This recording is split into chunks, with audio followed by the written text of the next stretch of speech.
There we go. Oh, yes, guy. Mail it in Friday, the ultimate edition. As we close off, August is gone, 4 months left. Jim, Tatti, and Dave Feschuk with you to officially seal the last weekend of the summer season. The A-team will be back in town on Tuesday. They're regrouping, they're re-energizing on the weekend, and they'll be back. Absolutely. Looking forward to it. Absolutely. There's plenty of stuff to go over here as we head out for a long weekend. OverDrive is brought to you by FanDuel, bringing you everything from the opening line to the final score. And speaking of the final score, 69-65. Yes, indeed. For Brazil over Canada today. Tough loss. Had it in control up until the fourth quarter was absolutely stunning to watch because I was like, talk about smothering defense. Oh, yeah. Smothering defense, unfortunately, on the Brazilian side of things. That's right, yeah. In a tournament, Jim, where Canada had sort of made its mark in its opening 3 games by being a defensive juggernaut. Like, defense had been Canada's strength in the first 3 games of this thing, and for whatever reason, and Jordi Fernandez and the coaching staff, Nate Bjorkgren and the rest of them are going to be looking for the reasons, but for whatever reason, suddenly Canada became a defensive liability down the stretch in a game they never should have lost. I go back to the moment late in the third quarter, Jim. They're up 12. Shai Gilgeous-Alexander has an open 3 to get up 15. He misses it. And from there, Brazil goes 29-13 to win it. It just the game turned. It was an amazing turn, and it was not flattering on the Canadian side. No, it was not. So that means Sunday morning at Spain must win, or that's the end of it. Josh Lewenberg will be by at 4:10 to go over that. Mike Johnson at 4:30. Steve Phillips at 5:05 as we head into the stretch run of Major League Baseball. Jays with 28 left, 13 outside the division and 15 within. The final 15, starting with a home series against Boston, all in that East where they have struggled mightily. So we'll go over that with Steve. Yes Guy, No Guy appears at 5:30. Mark Rowe from the U.S. Open at 6:05, and Milt Stiegel on a day off. There's no Friday night football. Why would there be? It's the Labor Day weekend. I know. Yeah, so he's. This is dedication. He's gonna cough up his Friday afternoon and speak to us. But a great weekend ahead. Chad Kelly with the new deal going into Hamilton. That sort of plays into the Cats, doesn't it? Oh yeah. High-priced quarterback, Labor Day. Watch what happens here. Ooh, and you'll be there. I will, absolutely. That is a must-attend, that game. That is a beauty, that game. Yeah. But, man, it's Blue Jay time. You talk about the tough conclusion to the schedule with the 15 games against the division. Well, this is the moment then, right? When you get these 9 upcoming games, including tonight against the Rockies. You got to make hay now. Oh, right? We've been saying that for 3 weeks, though, haven't we? We have, but I will say this. If you want to look at recent form, the last 2 seasons, Jim, September has been the Blue Jays month. They've kind of flipped a switch in September. Last year they went 18-10 in September. Year before that, they went 19-9 in September. Last year they won 5 in a row to begin the month. Year before that, they went 8 in a row to begin the month. So for whatever reason, the turning of the calendar can be tough for some of us because you realize summer's coming to an end. But for the Blue Jays, it's been very good. And they got to hope that continues here as they embark on this month-long playoff race. You got 28 games left, 27 of them in September, and then October 1st is the season finale against the Rays. But if they do what they've done the last couple of years, Jim, play the same kind of baseball in September that they've played the last 2 years in September, that's like 661 baseball. That's what they're going to need because that 661 from here on out will get them to 90 wins with 1 game to go. And right now, according to Fangraphs and the rest of the projections, 90 wins is probably going to be what it's going to take to get into the playoffs. Yeah, I did that based on records from the past. They'd have to go 17-9. Yeah. Their final 28, which is possible. I want to say that even though they're 2.5 out of the wild card spot, you've got Houston and Texas there and Seattle all fighting for the division. They all play each other towards the end. So while the Jays have that gauntlet to go through in their own division, these other 3 teams are, have tough schedules as well. And here's what I want to say about this. For a Blue Jay team that's on the edge, this is the most optimistic that I can remember myself feeling about this roster because I like the roster. I like everything about it. What it lacks is somebody to sort of grab it by the collar and take it forward with going on some sort of a run like Seattle has been on. Yeah. So you need that to happen. There's still time for it to happen, and there's really no reason to believe that it won't happen because the lineup suggests that it can happen. Well, I guess the reason to believe it won't happen is that it hasn't happened to this point this season. Right. With this group. Yeah. Right. With this group. And the reason to believe it won't happen is that you're right. As much as Seattle has been carried by Julio Rodriguez, who's been on a tear, during this incredible run by the Mariners, where they've passed the Blue Jays and then some in the wild card race. Who's been that guy for the Blue Jays? They haven't had that guy. No, they've got this. You keep looking around, and sometimes you look at Bichette and you go, could be, and then he gets hurt. Yeah, and you got a world-class pitching staff that is good enough. I think this is the first time that you wouldn't offer, and you may not agree with me. I don't have any criticism here. I think the team is fine. You just don't have any consistent performance or somebody leading the way, but there's still time for that. I can't go back and say, should have done this at the deadline or in the offseason, should have done that. I think they've done their job that way. Well, yeah, you're right. Like in a lot of ways, I'm with you. Like you can nitpick the deadline. Maybe they should have added a little more pop in the bat. Maybe they should have done a couple of smidgen kind of adjustments at the deadline. And you can nitpick John Schneider all day, and we know that that's a popular topic around town is second guessing and third guessing and even first guessing John Schneider and his managerial decisions, as it always is. I think every Blue Jay manager I can remember has been second guessed in this town on a regular basis when the team's not up to snuff. Right. Yeah. But I'm with you. Yeah. Like this is just like Jordy Fernandez, the coach of the Canadian men's basketball team, put it on the players today and say, hey, Shea's got to be better and Kelly Olynyk's got to be better. I'd put this Blue Jays season on the players and start with Vladdy. Yep. And Vladdy has not done the Vladdy things that people have come to expect from him. He certainly hasn't done anywhere close to the Vladdy things he was doing a couple of years ago when he had the 48 home run year and it was essentially, the runner-up in the MVP race to Shohei Ohtani. And that's what it's going to take, right? To go, as you say, 17-9 or whatever it's going to take. That gets you to 90. That gets you to 90. The question is 90 enough? Is 90 enough? Exactly. Is 90 enough? 90 should be enough, according to most projections, but, projections can be wrong. And I think they had 92 last year, right? Yeah. Yeah, and Seattle had 90. Right. That's why he came up with a 90. Yeah, well, right now, Texas is in that last spot, and Texas is on pace to get 90 wins. So let's just go by that, right? Yep. But you're right, you got to stay optimistic if you're a Blue Jay fan because you have seen them have a late run in the past two seasons. Like they've done well in September, 2 years running. Why wouldn't they do well in September here? They got the pitching staff that has been essentially unwavering. The pitching staff really has not let them down on a regular basis. And so it's up to the guys with the bats in their hands to figure out a way to catch some fire here, man. And who better to do it against than these three teams they're about to play? Yeah, Colorado, Oakland, and at home to KC. These are the teams you want to. And I don't know what the record would be if you're being even totally optimistic. 6-3. I think you got to maybe go a little richer, ideally, right? Yeah, because then you're at home to Texas for 4. Then you get Boston for 3, and then you do the Yankees-Tampa twin spin there and here. So Yankees there, Tampa there, then here against the Yankees and here against Tampa to finish it off. Yeah. These three teams are 3 of the 4 worst ERAs in all of baseball, right? Colorado. It's in Colorado. Yeah. Hopefully there's some run production. Yeah, you're right. If there isn't, that's the story. You can't get run production in Colorado. You may have a problem. But, on the counter to that, Colorado is pretty good at home. They're a lot better at home than they are on the road, so you can't take them lightly. Certainly the Blue Jays should not be fooled into taking anybody lightly, given the fact they just gave up a series to the Cleveland Guardians, and, they've lost games they should have won to plenty of bottom-feeding teams this season. So, you're right. The pieces are in place. There's every reason to believe they can get it done. But no one's going to believe they're going to do it until they do, because they've left a lot of doubt, right? They've left a lot of doubt in the minds of the fans that they actually have whatever the it factor is that takes a good team and makes it a great team, or takes a borderline playoff team and makes it a World Series contender. They're missing it right now. Yeah. And they got to find it between now and October 1st. Well, there's no build. Like you see in games where there's a base running error, defensive error, and if you took those out, if you could re-edit the game and took those out and had a positive, and then there was a build, I think that's what I'm trying to say. There's no build here. You're right. There's moments there's no dot connecting, and it doesn't seem to go anywhere yet to this point. You're right. But the best part is on its way.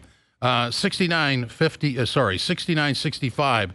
Brazil over Canada today, FIBA World Cup. Josh Lewenberg is with us to analyze. Josh, this was a tough day if you were undefeated because most people got defeated, didn't they? It was upset day in FIBA. I mean, most days are upset days in FIBA. This is the nature of these tournaments, and that's why it's hard. Listen, I like a lot of people, was encouraged by the way that Canada started out this tournament. I still think there's cause for optimism even going into a must-win game, and we'll get into Spain and what Canada will face on Sunday. But it's really tough for anybody, not even just Canada with their uninspiring history, but for anybody to feel really confident at any point during these tournaments because of how wild things can get really, really quickly. It's just the nature of FIBA there's very little room for error, and it seems like the moment you take your foot off the gas for even a few minutes, as Canada did for more than a few minutes in the fourth quarter today, you can go from being in the driver's seat to being on the hot seat. Yeah. So, yeah, you really can't lose focus. No, you're right, Josh. And let's go back to a moment in this game, Josh, where it looked like, hey, they're 3-0 and they're well in control of this game against Brazil. They're up 12. Shai Gilgeous-Alexander has a wide open three that could have put them up 15 very late in the third quarter. And then suddenly the game turns, the third quarter ends, and it's a 6-point game suddenly, and then it gets worse from there for Canada. What changed between up double digits and looking like they're cruising to in peril and ultimately losing? Well, you mentioned a missed three-pointer, and there were quite a few of them in this game. I had some deja vu from watching the Raptors for 82 games, I guess 83 games with the play-in last year. But, yeah, that was always going to be the danger, the fear with this Canadian team, is that they're really good at a lot of things, but shooting isn't one of them. And to this point, previous to today, I would say, in the tournament, they've actually shot the ball better than expected. Not consistently, like the numbers are a bit skewed just based on the second half against Latvia and in that entire game against Lebanon where they just flat out dominated and knocked down their shots. But you look at the roster top to bottom, and this was not going to be a team that you could confidently say, all right, they're going to beat you with the jump shot. And that was fine, too, because of the other things that they do well. But they would have to have this kind of reminiscent of last year's Raptors team as well, is that as long as they're defending well and as long as they're forcing turnovers and getting out on the break, they're in good shape. But once they stop doing those things, or once, I'll give credit to the opposition here, once Brazil took them out of their comfort zone and didn't allow them to do those things, I think that's really where they struggled, and that's where they're going to continue to struggle. This is not a team that wants to play in the half court. They're at their best when they're outrunning teams, when they're overwhelming teams with their talent, because they're going to have more talent than just about any team they're going to face, with the exception of the U.S. If they do get to the semis, they'll probably face the U.S. there. And if they end up facing Slovenia in the quarterfinals, then, yeah, they don't have the best player on the floor anymore. That would probably be Luka. But from top to bottom, this is a team that has talent. The thing is, and I keep going back to this, it's a bit of a cautionary tale with this Canada basketball program. Talent hasn't been the issue. This is a program that has put together talented rosters before. Encouraging moments early in tournaments hasn't been the issue either. It's about closing out these tournaments, winning when they've absolutely needed to win. Fortunately for them today, it wasn't a must-win in the literal sense, but I mean, we know what was at stake here. And let's play the what-if game, because if they would have won today, they basically would have been a lock for the quarterfinals. All they would have needed was to beat Spain on Sunday or lose by less than 48 points, which probably would have happened. Now you face a literal must-win on Sunday. And, yeah, as we talked about, anything can happen in FIBA.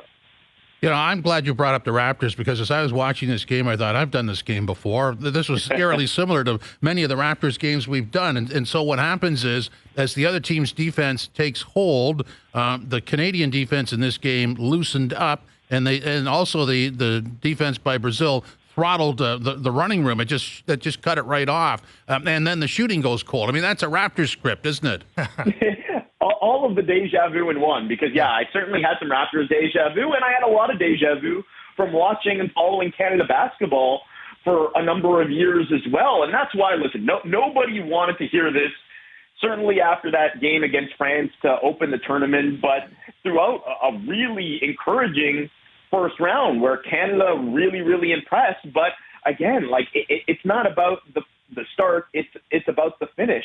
And there's just been something that's like whenever these moments have come up historically, this is where Canada has had issues before in winning the games that they need to win. So, yeah, I mean, I think there are a lot of reasons to feel that this team can be different, and they've got the opportunity still to show and to prove that they can be different on Sunday and then hopefully going forward in this tournament.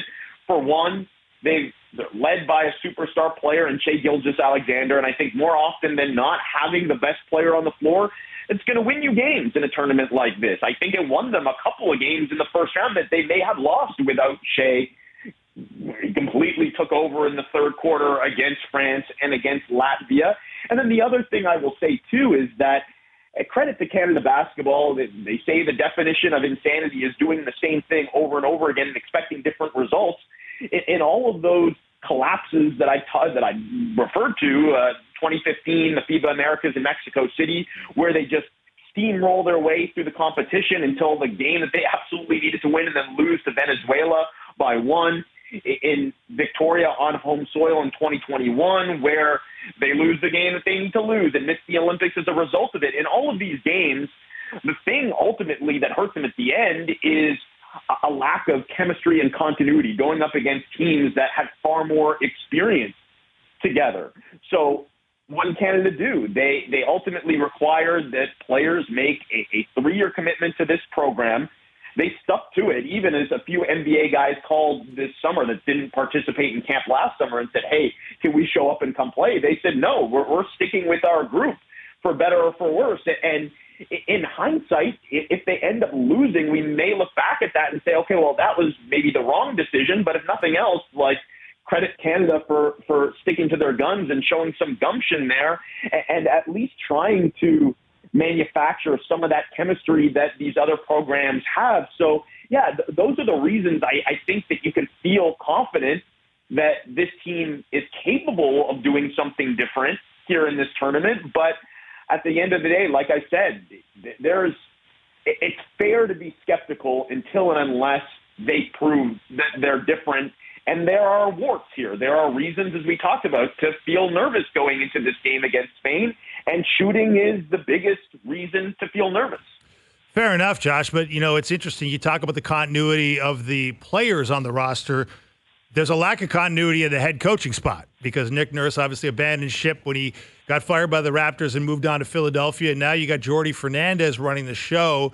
Jordi Fernandez is a confident guy, Josh, because you got to be confident to call out your players after a loss like that. And he called out Shai Gilgeous-Alexander and Kelly Olynyk and R.J. Barrett and on down the line. How much of this, though, in your mind was on Jordi Fernandez, and how much is he going to be on the hot seat going up against his mentor, Sergio Scariolo, against Spain on Sunday morning?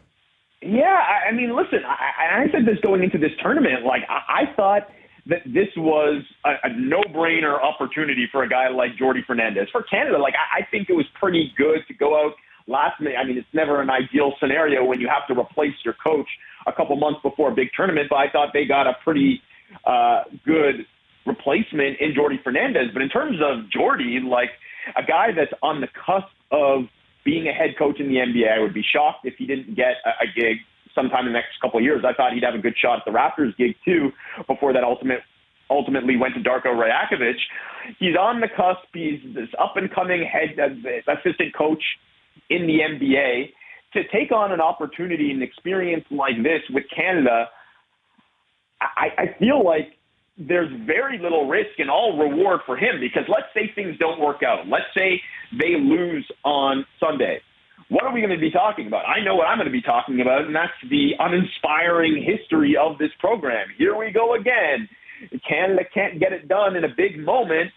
And Yeah, I mean, I don't know how many people are going to be pointing to Jordi Fernandez in that scenario when Nick Nurse also couldn't lead them over the hump, and Jay Triano couldn't get them over the hump. We're going to be talking, I think, mostly about the players that didn't show up that they really could have used in Andrew Wiggins or Jamal Murray. I mean, we understand why he didn't play, but if he were to have played, that would have obviously made a big difference. Even some of the other guys, Ben Mathurin and Andrew Nembhard, Shaedon Sharpe, you can go on Chris Boucher, you can go on and on down the list. And that's the story every time, right? I mean, there are obviously a lot of reasons why an NBA player might decide not to compete internationally for free when you don't get paid and put your day job at risk and all of that other stuff. But each time that they've come up short, that's been the story.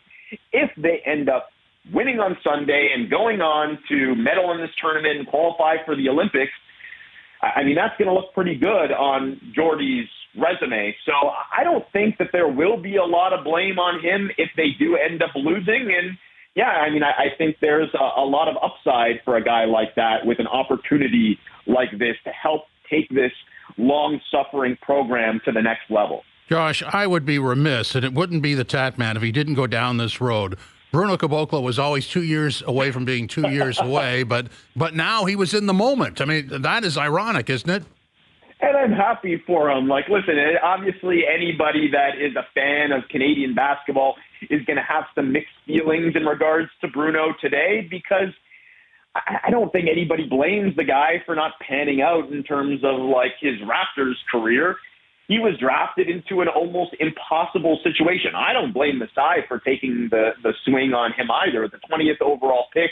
And that was coming off of the year where he tried so desperately to trade into the first round to draft a guy by the name of Giannis Antetokounmpo, who's turned out pretty well for Milwaukee. So to take a shot on a young, toolsy prospect, high upside guy like Bruno made sense, didn't work out for him.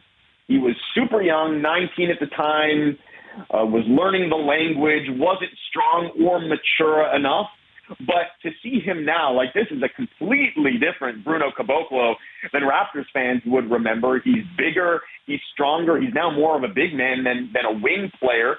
And I think the age and experience has really helped him mature as a player and as a person as well. And he's found a niche playing overseas in the Italian league and now for Brazil as well. And he was, quite frankly, dominant on both ends of the floor, especially defensively today. So I'm happy for him. It didn't work out so well for Canada, but it's good to see that, yeah, I mean, he never fulfilled the promise of being a Giannis-type player, certainly, and he's not an NBA player at this point anyway, but he has turned his career in the positive direction in the basketball sense, and that's good to see.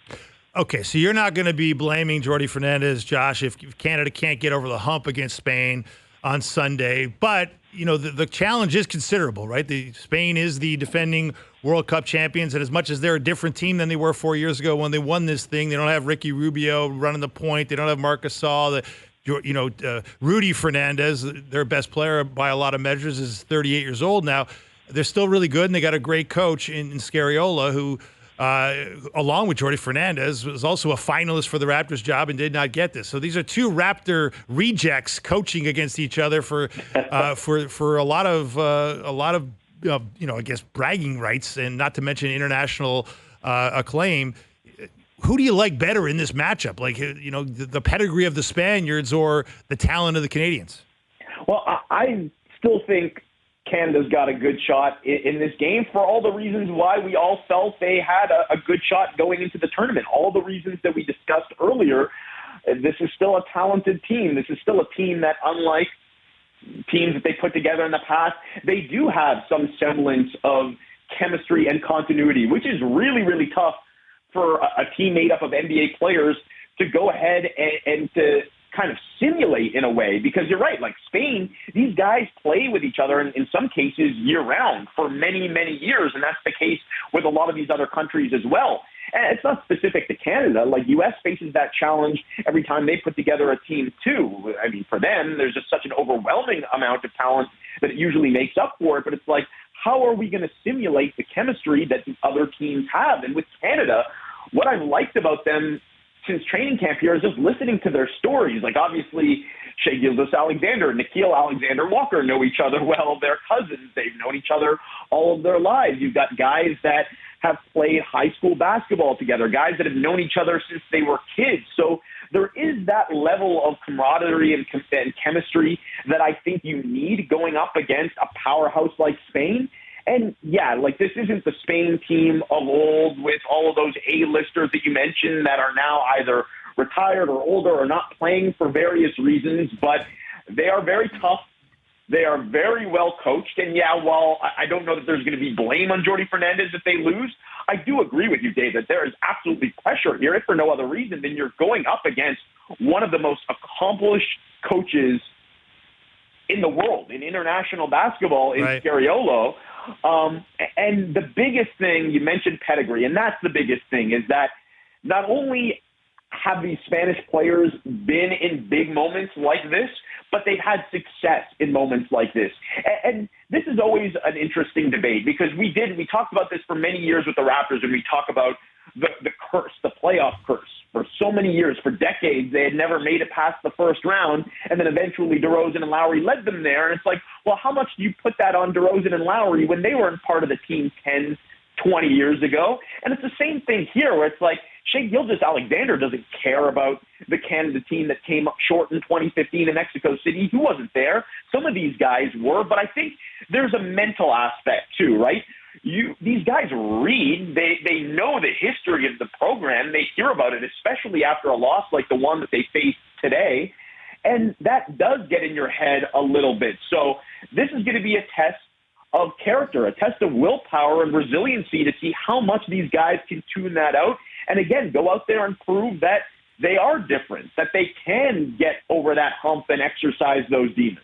Josh, thanks for your time. Enjoy your weekend. All right, guys. Talk soon. Absolutely. Josh Lewenberg, our Raptors insider, of course, covering the World Cup. And so we could go from Caboclo to Hernan Gomez. That's right. Yes, indeed. Bo Cruz, Netflix fame. Speaks well about the Raptors' involvement. I mean, they're represented in all these countries. Yeah.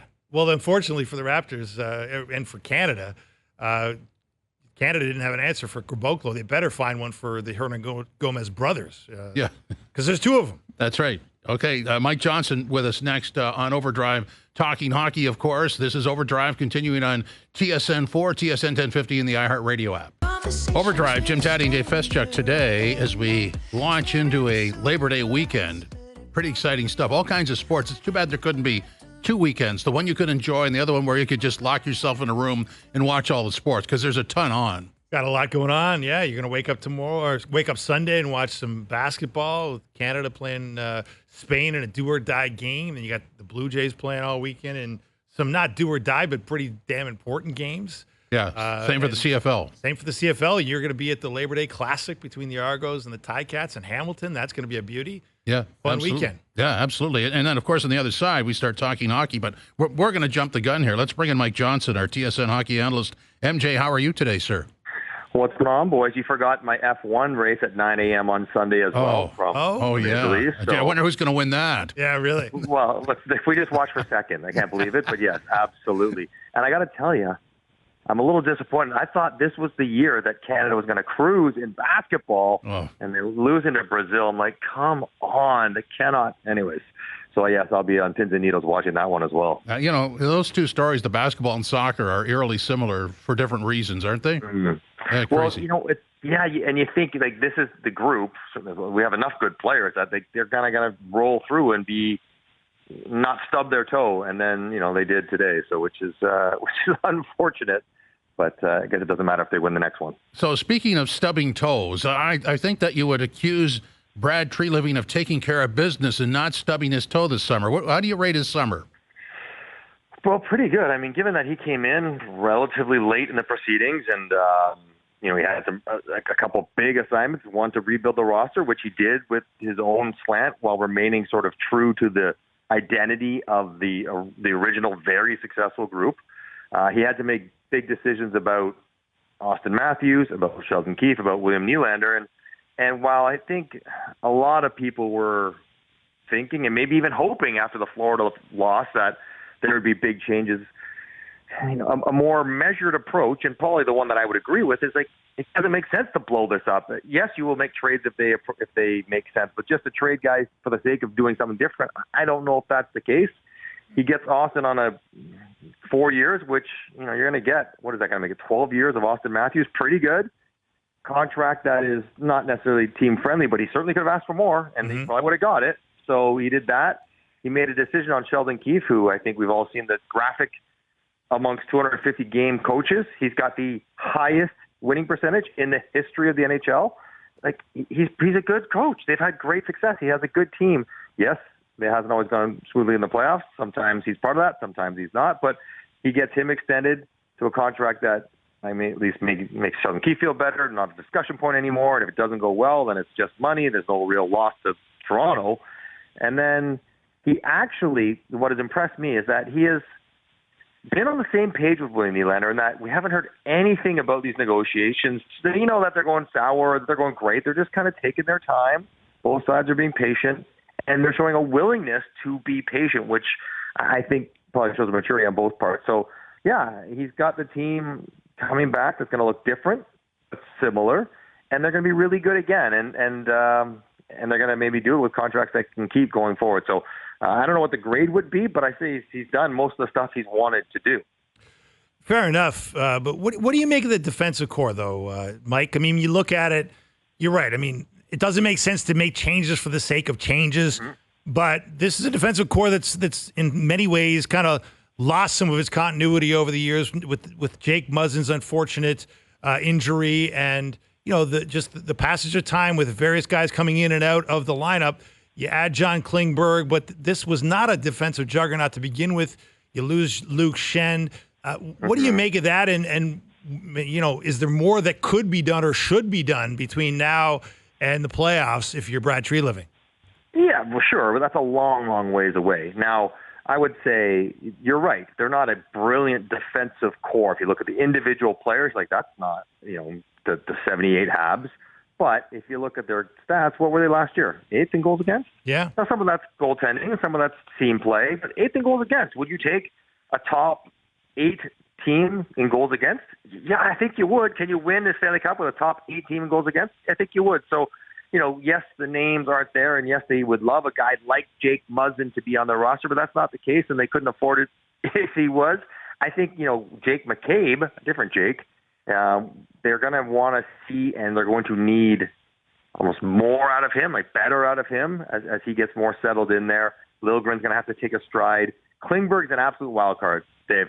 I mean, he was a good defender with the puck and not terrible defensively in Dallas. He was abysmal last year. He'd tell you himself. He had just a miserable year, as did everyone who played for Anaheim and tried to keep pucks out of the net. So, he might offer you more than just about anybody else who changed teams this year as far as how much better he could be if it works out well. So, and that when it comes to whenever the trade deadline is, it's miles away, but they'll be busy and looking to be aggressive around that time. But their team is certainly good enough with these defensemen to be a quality team and a playoff team and maybe win the division team and be a Stanley Cup contending team, while acknowledging it probably won't be the same when it's all said and done. Yeah, I agree with you. This is a regular season defense for me.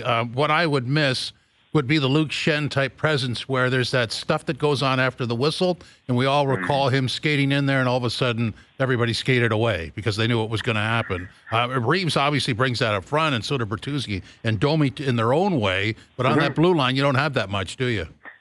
No, not a ton. And listen, I'll give Luke Schenn a ton of credit. We knew he would bring that stuff. Good person, good in the room, physical, stick up for his teammates. But he also played a lot better. The fact that he could play with Morgan Rielly, and Morgan Rielly was tremendous in the playoffs playing with Luke Schenn. I didn't see that coming. Yes, they would have liked to have him come back. But, and they can go shopping for that kind of guy. But you need guys who can play in that role, not just guys who can be physical in that role. And the idea of, with Reeves and Bertuzzi and Domi, they'll have a different element of snarl, if that's what you're looking for, amongst players who actually would be on the ice. Reeves not so much in the playoffs, but certainly Bertuzzi and Domi will be out there with the best players. If things get a little heated, they can step and do some of that as well. So, listen, who's the Cup favorite? Is it Vegas again? Every team, no matter how good they are, has weaknesses. No team is perfect. That's the nature of the salary cap. And the Leafs defense are not perfect, that they're still pretty darn good, and I still expect them to be very good in the regular season. I have to say, truculence was a word in this town for a while. I love snot. I just think that's a fabulous word. And when you put Domi, Bertuzzi, and Reeves, I call it rotating snot. That's great. Yeah, and it's a verbal. It's a verbal. I get to stand between the benches and listen to the dialogue. Like Ryan Reeves is hilarious. I know him, I don't know him well, but I've been privy to some of his conversations, and he makes himself, even if he plays 2 shifts in a period, he tries to make himself felt in the game with the talking and trying to get under people's skin and get in their head a little bit. So yeah, and I think Brad Treliving comes in, Shane Doan comes in. I'm not sure what his title is, but he's some sort of assistant to somebody. And I played with Doan for 6 years. He brings a different element of how he thinks people can play and be successful. And they're going to have some of that, which certainly the fans will appreciate. So MJ, we're talking rules today because the IIHF announced that their European Champions League has got some new tweaks, and I'm wondering how intrigued are you about them trying these out with an eye toward maybe adopting them in the wider hockey world. I mean, the one that really sticks out to me, there's a few of them, but we'll just start with this one. Serve the full 2 minutes. If you get a minor penalty, even if the team scores on you, you're not getting the guy out of the box. They can keep scoring, like it used to be way back, I guess, pre Wayne Gretzky in the NHL. What do you make of that? So it seems crazy, but it's essentially treating minors like majors, right? We already do that for 5-minute majors where guys don't come out. So first of all, I love the spirit of trying to tinker with things and experiment and see what works and implementing thoughts that promote offense and goals. I think that's never a bad idea, even if you try some stuff and they don't work. So, yeah, I don't mind that. And people say, well, there's too many goals against. What if you play Edmonton? I'm like, well, then don't take penalties. How's that sound? Yeah. Or kill them better. How's that sound? Then you don't have to worry about these new rules. But I don't mind that one at all. I really appreciate the one that if you score while a delayed penalty is being called, you pull your goal, you get the 6-on-5, you score a goal, you still get the power play. Yeah. Well, why wouldn't you? Yep. I mean, you haven't. That team doesn't really. They had 5 guys on the ice when you scored. The one that I kind of scratch my head on a little bit is, if I score while shorthanded, then that gets my guy out of the box. The shorthanded team's guy comes out. That's I guess taking offense away. While it may push guys to create on shorthanded situations, that one I'm not quite as sold on. But I do love the spirit of it all. And in fact, Dave, you shouldn't be surprised. I got a few of my own I want to mix in. Okay. Okay. So here's my first one. You're allowed to pass the puck with your hand anywhere on the ice, no matter what team you're on. Okay. I don't understand why defensive players can do it when they're in a jam. And I know they could have done it to get a whistle previously, like a puck over the glass. But why can't the puck's up in the offensive zone? If I'm an offensive player, I grab it and throw it to one of my teammates. I don't know why if that can help offense, keep it going, why not? So hand passes don't exist anymore. You can't put your glove on it, can't throw it in the net, but you can pass the puck with your hand anywhere. Okay. That's one. 2, any puck off a skate that goes in is a goal.